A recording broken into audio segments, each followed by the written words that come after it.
Hey, it's Zane. Welcome back. Thank you for tuning in. Hope you've had a great weekend. Today I want to talk about superannuation. I want to answer the question, is your superannuation safe or is it under attack? Is it at risk? Are there threats associated with it?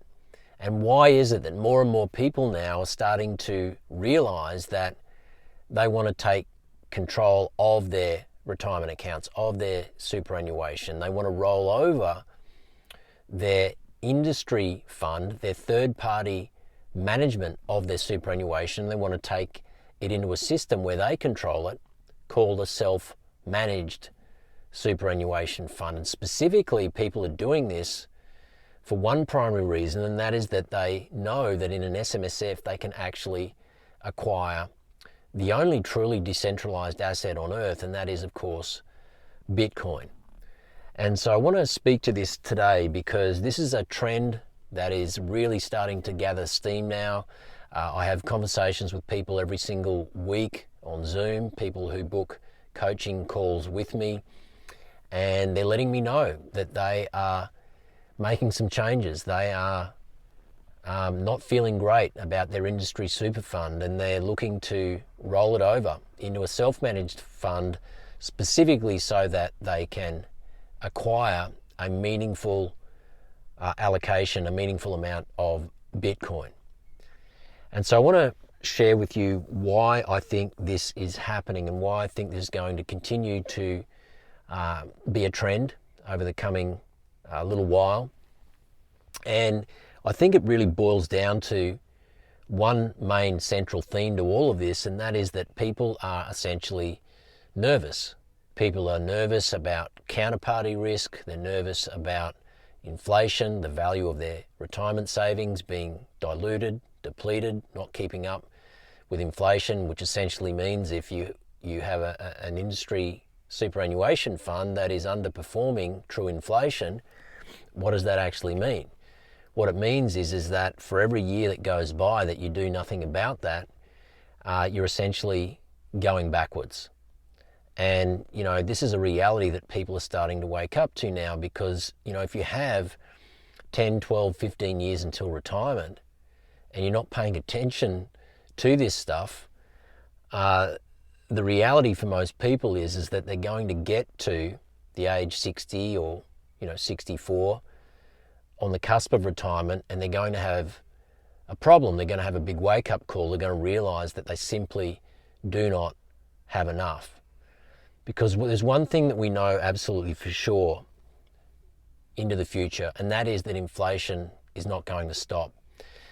In fact, many believe that it's going to only get worse from here. And the reason for that is because there is so much debt in the system that needs to be demonetized through inflation.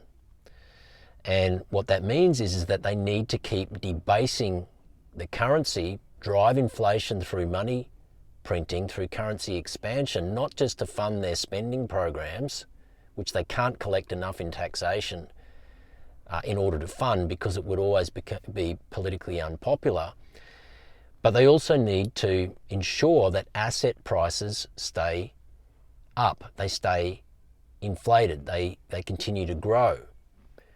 Because without that, what happens? The truth of the entire system is revealed and the whole system is like a house of cards and it collapses. And this is the problem with a debt-based fiat monetary system. We're at the end of its useful life. It began in 1971. In fact, I would argue that it's never been useful. But in 1971, up until that time, currencies were backed by gold. Since that time, essentially been backed by nothing, and over the course of time, we get to see the cost of that. And this is why people are working harder for less. The next generation has no hope of owning a home. Once upon a time in the late 60s, a family could function on one income, sustain themselves, have a home, live pretty much without stress, all eat dinner together at the table every night. Life was good, but now it's just a pipe dream for most people and most families because everybody is pinned to the wall, stressed to the max. They're like a mouse on a wheel, just churning through the days, through the weeks, through the months, getting exhausted, feeling anxious, feeling uncertain. And we're at the crescendo now where people are starting to realise, well, hold on a minute, I don't want to be feeling this way into my 60s and 70s and 80s.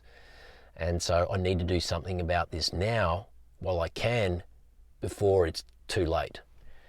And ultimately, this is the reason why people are doing this. So why is this all of a sudden been triggered in a really pronounced way over the last few months? I would say this year, the amount of money that is rolling out of these industry funds into self-managed super funds now is probably at the highest level that it's ever been.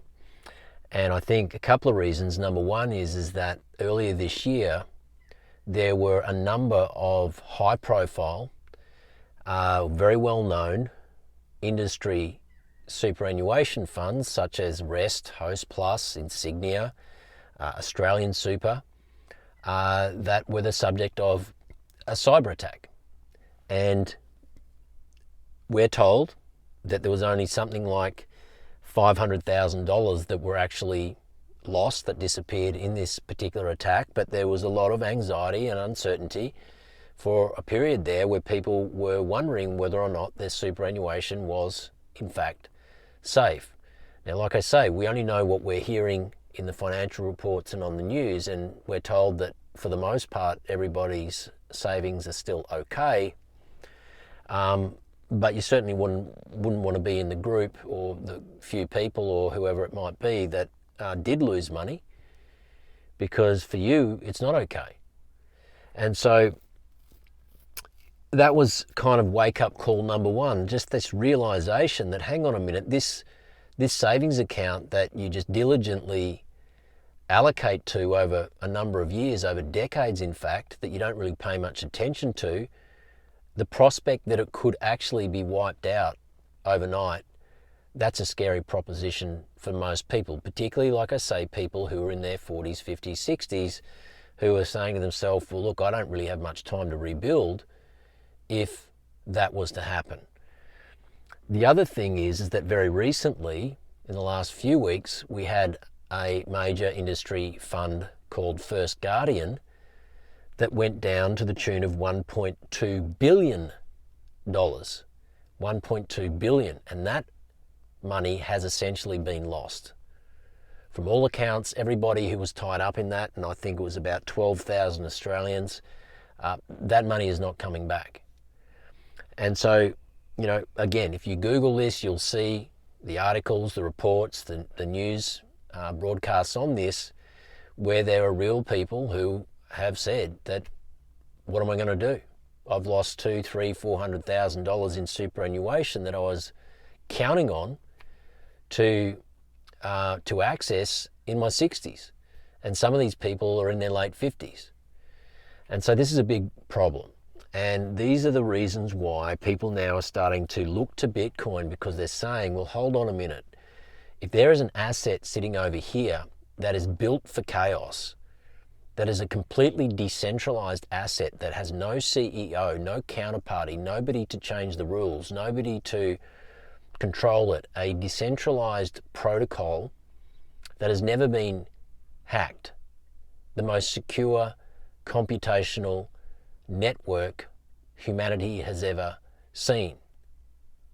Why on earth would I not deploy some significant part of my retirement account to that?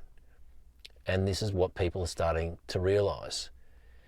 And so problem number one is that we're in a stage now where many people are starting to really understand the risks of counterparties when it comes to our financial lives, outsourcing our money. Like I said, historically, we've never had a problem with it, but now we're starting to see signs that moving forward, everything's shifting, things are going to change. And when we apply that to our money, our financial lives, something that we've diligently worked on for decades to try and get right, so that when we get to retirement age, we can be comfortable, sustained for the years that we have ahead, hopefully enjoy life a little bit, live with dignity, not be a burden on our kids, all of these kinds of things. We just want to know that when we get to retirement age, that money is going to be there.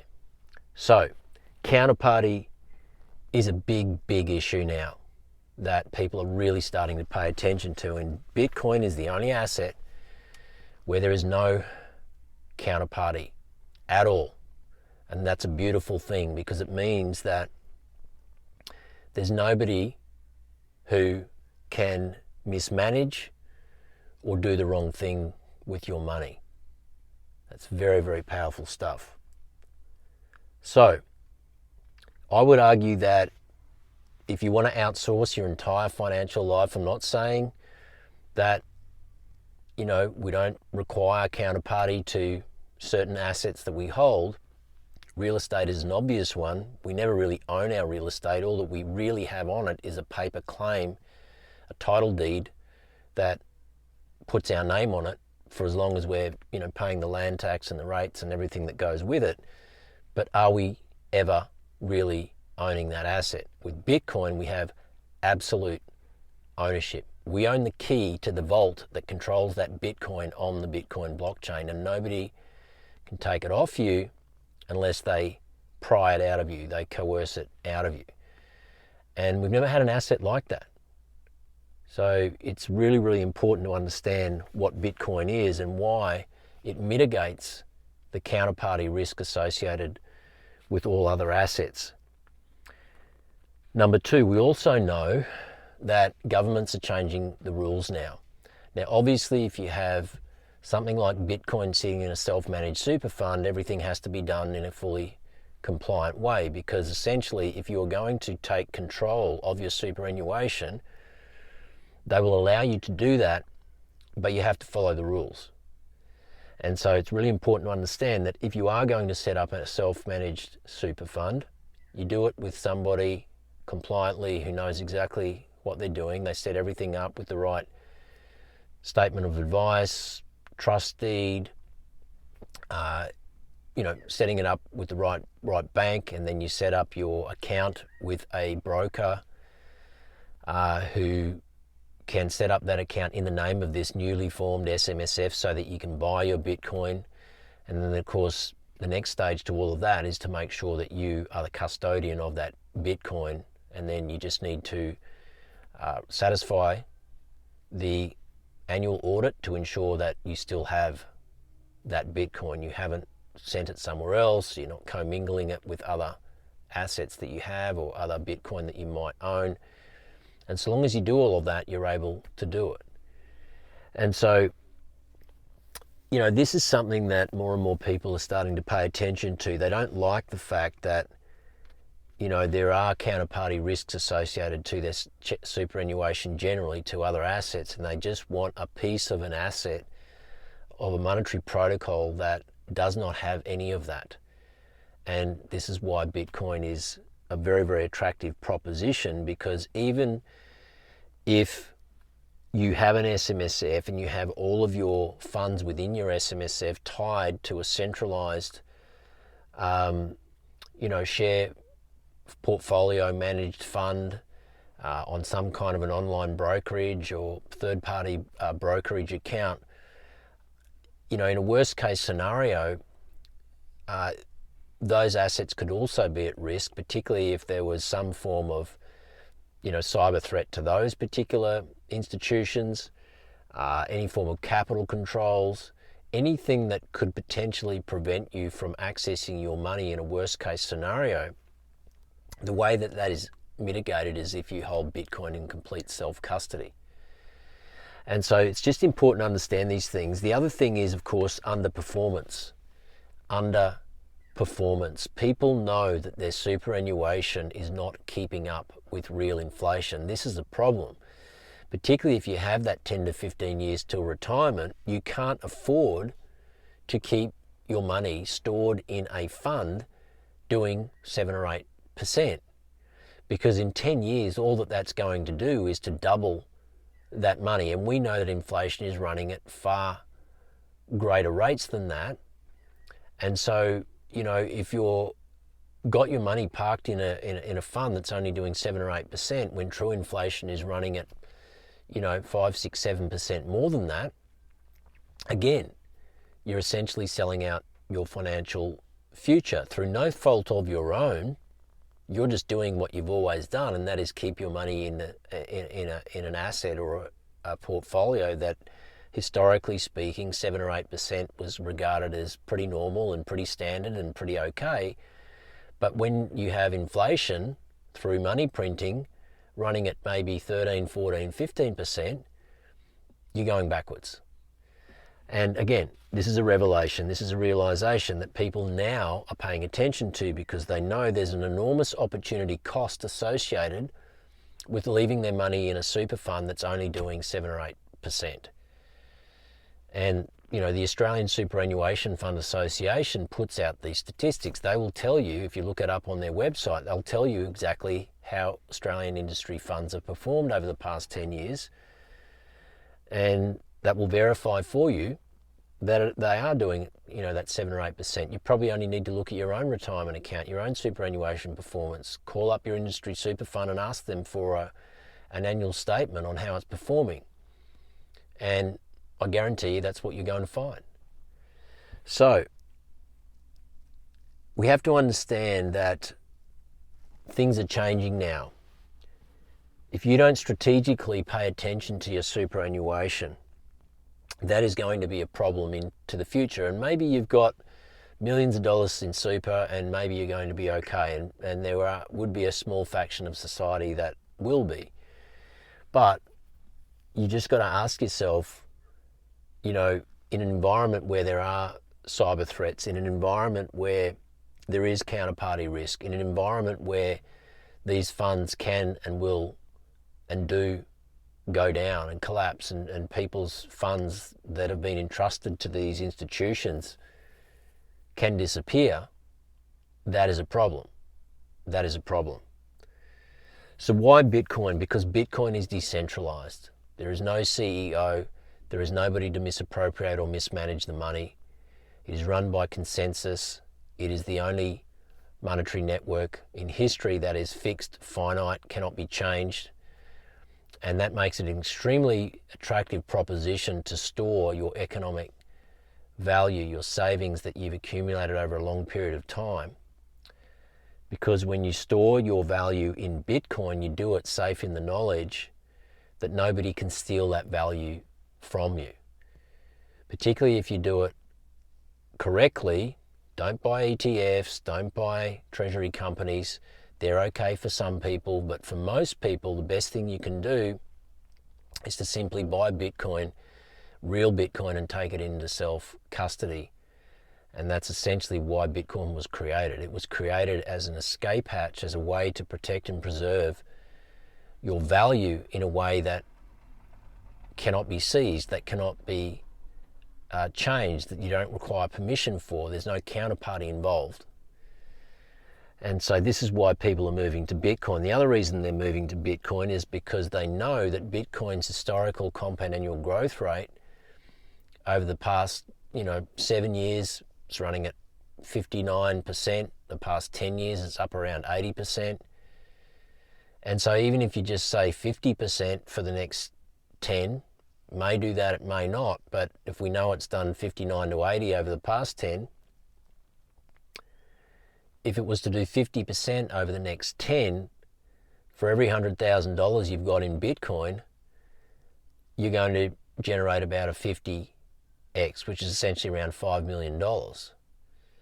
And so, the question becomes then, well, even if, the Bitcoin's historical CAGR, its compound annual growth rate, even if it was half going to perform moving forward in the next 10 years to what it's done in the last 10, then you're still going to be absolutely light years ahead of leaving it in something that's doing 7 or 8%. And so again, these are the revelations, these are the light bulb moments, these are the reasons why people are doing this. They're nervous, they can see the threats, and they're wanting to take control of that precious pool of capital that they've worked their lives for and that they hope is going to be there when they get to retirement age. and they know that now is the time to act. They don't want to wait another 5-10 years to realise that they were too late and they coulda, shoulda, woulda done this 5-10 years earlier, and this is why people are doing this. So I'm going to leave it there today. There are risks, and people say that Bitcoin's risky, but I say it's not risky, it's just volatile.